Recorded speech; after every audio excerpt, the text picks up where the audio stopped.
Yo, what's up mga kaalat? Yon, ito po muli ang inyong lingkod, Dos Terriblian, Dos Dorobo, Sundal, Niasin, 81 Production, Rima ng Parañaque, 811, syempre. Meron naman tayong i-react ngayon, ito ay patungkol sa propesiya ni Nostradamus. Ang kanyang propesiya na i-prophesize niya na magiging presidente ng Pilipinas ay si Marcos. Imagine mo ang layo ng gap ng year ng lumabas sa mundo si Nostradamus, pero na-predict niya magiging presidente ng ating bansa ay si Marcos. Yon, sige, ito na, panoorin natin, sabay-sabay tayo. Tuklasin natin ng misteryo at alamin natin. Ang content nga pala na to ay nagmula syempre sa nag-iisang idol natin, syempre si DMS TV. Yon, shoutout sa DMS TV, subscribe niyo siya.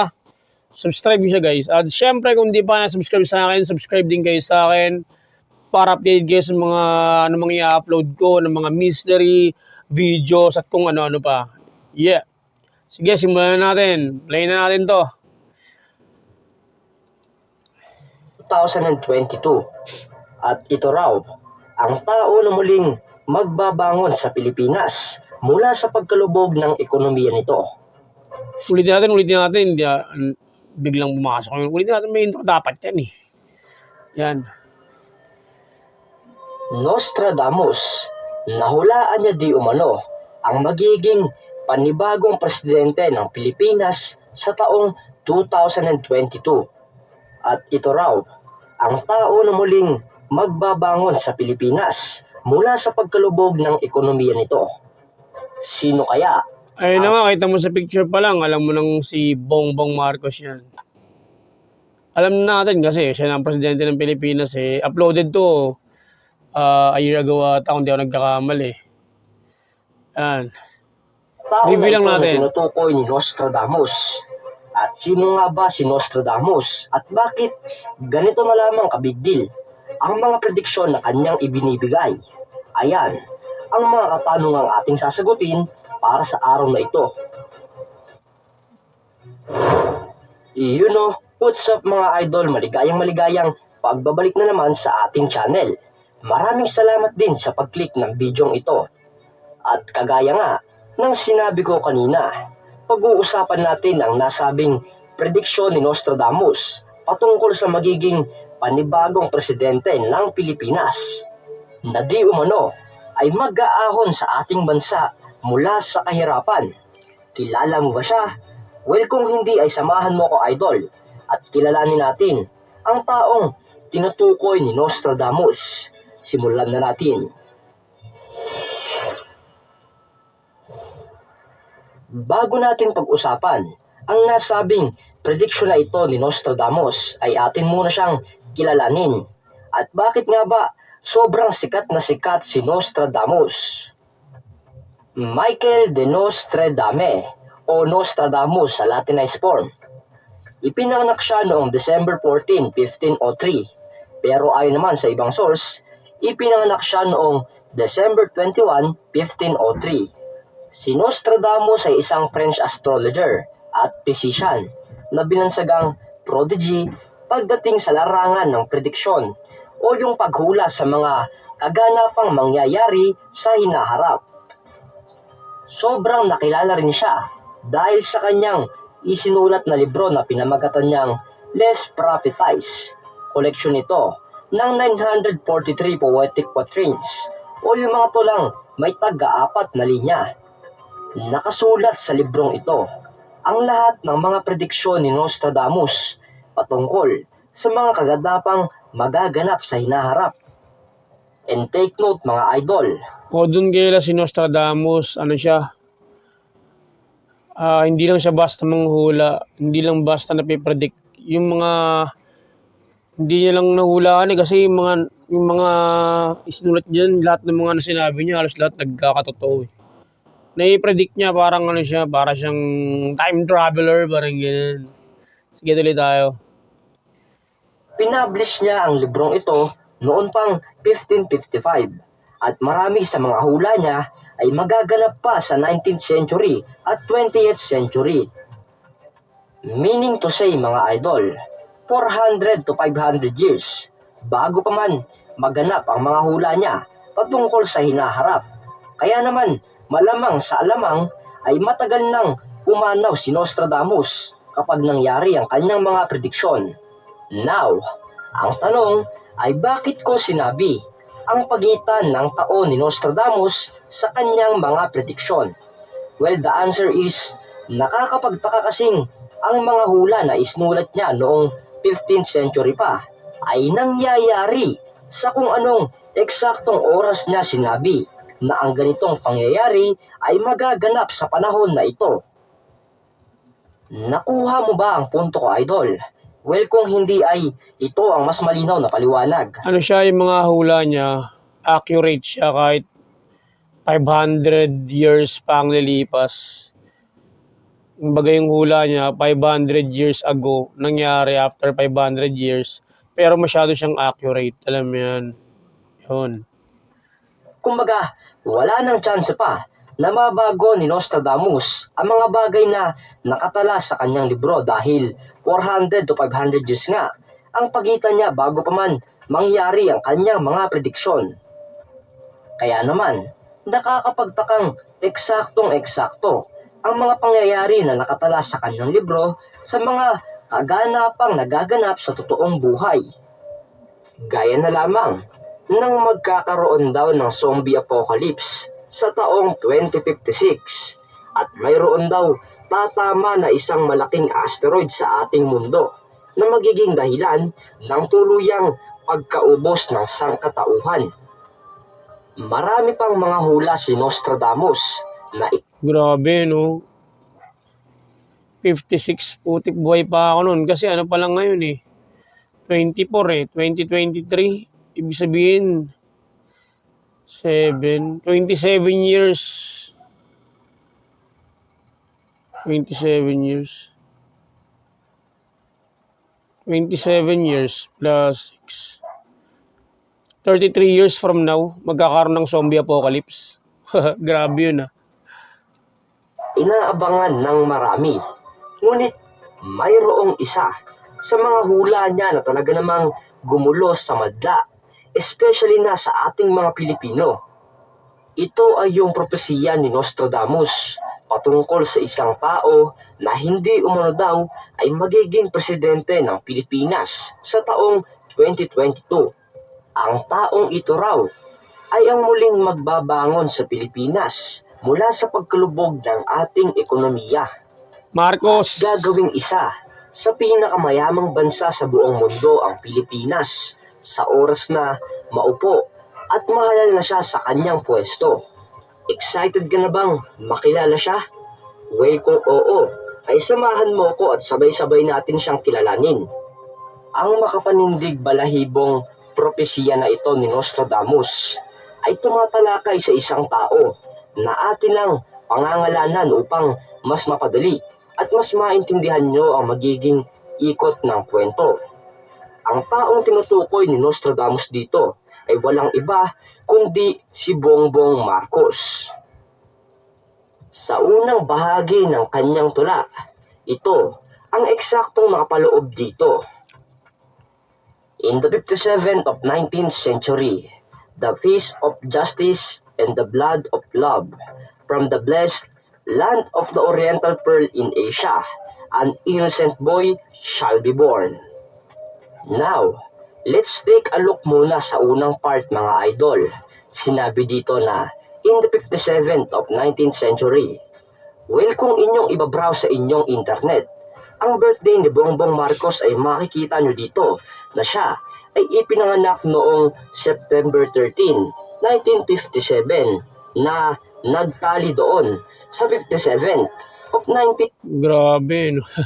Sobrang accurate na pati yung date, tsaka yung araw, pati yung taon, pati yung buwan. century. Next part naman, idol, sinabi niyang the peace of justice and the blood of love from the blessed land of the Oriental Pearl in Asia, an innocent boy shall be born.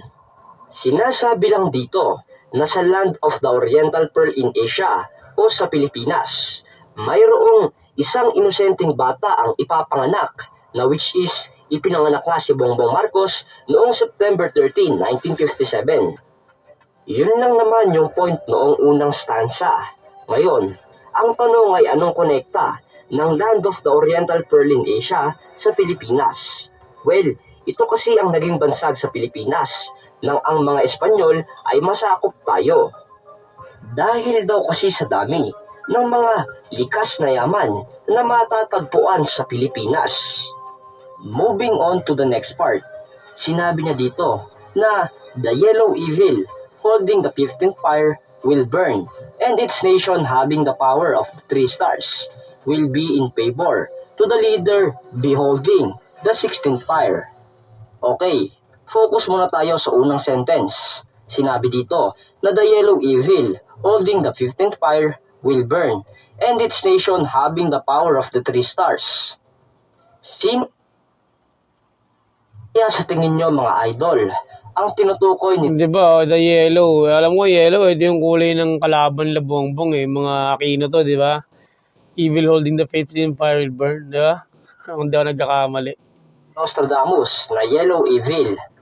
Well, yes. Tama ang nasa isip mo, idol. Ito nga ay ang Liberal Party.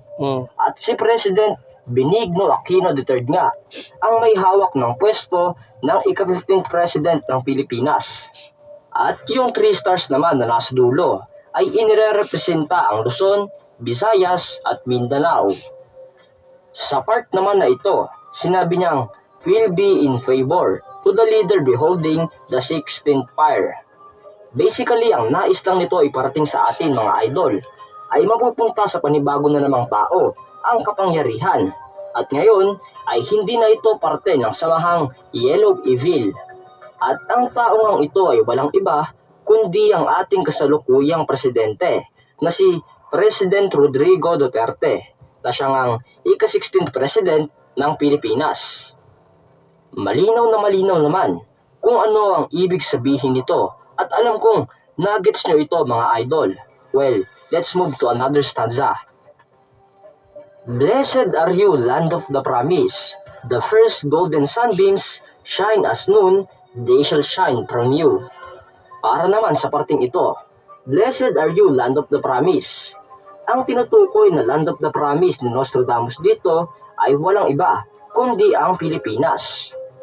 The first golden sunbeams shine as noon, they shall shine from you. So basically sinasabi sa pangungusap na ito na ihinahanda na ni Duterte ang comeback ng golden era kung saan pamumunuan nga ito ng nakatadhanang tao na si Bongbong Marcos. Moving on to the next stanza, and will start his work at the year of the tiger, which is ang year 2022 nga ay year of the tiger. At nakapaloob pa dito na its people shall honor and force him to be the savior leader. Dito naman sinasabi na ang majority ng sambayan ng Pilipino ay pipilitin si Bongbong na tumakbo upang maging leader ng ating bansa upang muling ibangon ang ating lupang sinilangan mula sa pagkakalubog nito sa kahirapan. This is the glory of all glory. The hope of all ages is born from the city from the north. Ang pinakapunto sa parting ito ng City from the north. Di ba alam naman natin si Bongbong pinanganak sa norte yan. Grabe yung prediction niya. No? Sobrang accurate. No? Grabe. stanza na ito. This is the glory of all glory, which means mamumuno si Bongbong Marcos na kasama ang espiritu at patnubay ng kanyang ama. At pagdating naman sa part na ito, alam naman natin na si Bongbong Marcos ay ipinanganak sa Ilocos na northern part ng Pilipinas. Tanging ang taong ito lamang ang may kakayahang pag-implement ng mga bagay na kailangan nating gawin upang ang ating bansa ay maging isa sa listahan ng mga pinakamayamang bansa sa buong mundo. At ayon pa nga sa ibang source, sinasabi dito na isa ito sa mga huling will at testament ng dating Pangulong si Ferdinand Marcos sa kanyang anak na si Bongbong. Bago pa man niya lisanin ang sambayan ng Pilipino, hiniling niya di umano kay Bongbong na sana ay dumating ang araw na isa siya sa mga taong magiging leader ng ating bansa.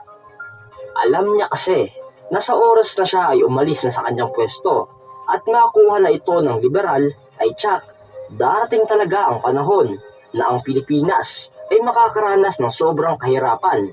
At kagaya nga ng inaasahan niya, ay nangyari nga ang sinasabing kahirapan na ito na ating ngang kasalukuyang dinaranas. Kaya naman, nakiusap siya kay Bongbong na kung maaari ay tuparin ang kanyang huling will para dito. Sinabi niya na sana ay pag dumating ang araw na ikaw na ang namumuno sa ating bansa, sana ay maibalik mo kung anuman ang mga bagay na nawala sa ating bayan.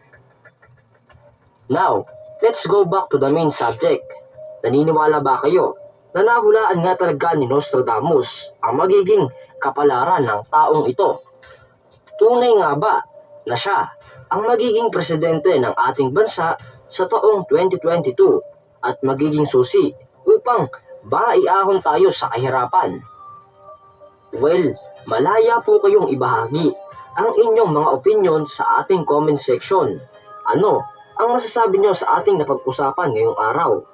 Ako, ang tanging masasabi ko lang ay malalaman natin ang lahat ng iyan sa taong 2022. Sabay-sabay nating saksiyan kung tunay nga ba ang propesya na ito ni Nostradamus. Ngunit kung tunay man na si Bongbong Marcos nga ang magiging presidente ng ating bayan, kahit gaano pa man siya kagaling, ay hindi ito ang magiging pinakasusi natin patungo sa isang maunlad na bayan. Kailangan pa rin na syempre. Tama.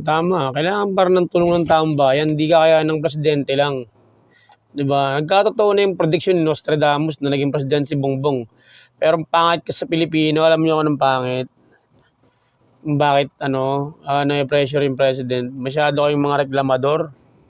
Oo, sa totoo lang, masyado kayong mga reklamador. Mga Pilipino, ganun talaga yan. Tsaka hindi sila makontento. Kahit sinong mo po, hindi kakayanin yung ugali ng mga Pilipinong may pagkano. Sila, crab mentality, hilang hila. Walang magandang gagawin ng tao sa kanila. Kumbaga, kung tingin nila kahit sino manalong presidente, walang magandang gagawin. Hihilahin nila yan. Sa nangyayari ngayon, 2023 na, masabi ko, okay ang ginagawa ni Bongbong. Siguro masyadong mabigat yung nakakatang sa kanya na trabaho. Siyempre, mahaba-haba yung panahon na pinahinga ng ama niya. Dati nung panahon kasi ng ama niya, sobrang yaman ng Pilipinas. Tapos nung nawala yung ama niya, halos lahat na pumalit sa ama niya, wala. Puro pare-pareha ng sa sarili. Kumbaga pare-pareho silang may sabit. Ganun. Kaya si Bongbong ang sumalo ng lahat. Simula doon sa pagkatanggal ng ama niya hanggang sa ngayon. Ngayong nalo siya, 2023 na ngayon. Kaya, yun, sana sa mga Pilipino, huwag tulungan natin ng presidente. Huwag tayo puro reklamo. Tsaka mag-uumpisa ang pag-angat ng ating bansa sa atin mismo. Di ba? Sa atin mismo, hindi yan sa presidente, sa atin mismo yan. Kahit gaano kahusay ang isang presidente kung kupal yung mga membro. Wala kasi isa lang yan eh. Marami tayo, di ba? Yun, sana yun. Sana hanggang sa pagtatapos ng termino ni Bongbong, matupad niya lahat ng mga habilin sa kanya ng ama niya. Sana umangat ang Pilipinas. Lang. Na ang kanyang mga taong pinamumunuan ay mayroong disiplina, pakikisama, at pagmamahal sa bayan. Sino ang mga taong iyon? Well, sino pa ba? Kundi tayong mga Pilipino. Lalong-lalo na sa mga panahon na ito. Kailangan na kailangan ng ating bayan ng mga taong magmamahal sa kanya upang muli siyang makabangon. At bawat isa sa atin ay mayroong kakayahan na gawin ito. Dito ko na po tatapusin ang video ito. Sana ay nag-enjoy at may natutunan kayong panibago sa ating napag-usapan. Maraming salamat mga idol sa pakikinig. Hanggang sa susunod naman, paalam! So, yun na nga. Tapos na tayo. Sana meron ka natutunan sa content na yon ni DMS TV. Yun, ang masasabi ko lang, sobrang accurate ng ni Nostradamus. Marami na siyang na-predict na i-search niyo yun, maraming prediction niya na nagkatotoo. Tsaka sobrang accurate yung date, yung taon, yung araw. Basta sobrang niya, para siyang time traveler. Para sa akin, para siyang time traveler. At yun sa presidente naman, tuloy mo lang ginagawa mo. Maraming maninira sa'yo, alam mo, bigat ang obligasyon mo kasi, di ba? Simula na wala ang ama mo, maraming may bigat na obligasyon dumating sa'yo. Sobrang lugmok ang bansang Pilipinas. Kaya, I'm so proud of you na kinakaya mo lahat yan. Suporta kami sa'yo, buong hanggang sa huli. Sige po, sana nagustuhan nyo ang content na to. Maraming salamat. At kung meron pa yung gustong review, comment sa akin, reaction sa akin, comment nyo lang sa baba. At please subscribe. Yeah, salamat.